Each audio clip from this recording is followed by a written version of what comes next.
Wait, did someone just say that's so Delulu? What does that even mean? Hi, I'm Yuvika, and today I'm spilling the tea on the 5 slang words everyone is using. Let's go!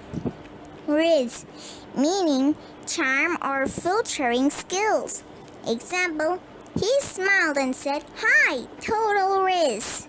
Delulu, meaning being fun, decisional, or dreaming big. Example, I think I'll be famous by Friday. I'm so Delulu.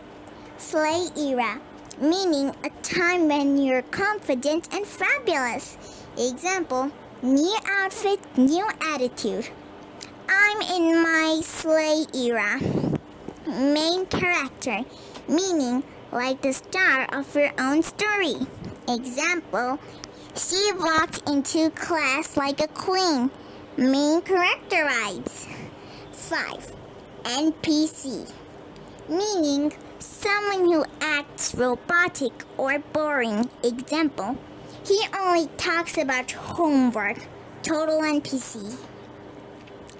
Now your slang sway. If you like this, hit the subscribe button and follow me for more fun English videos. Let's slay English together. Bye!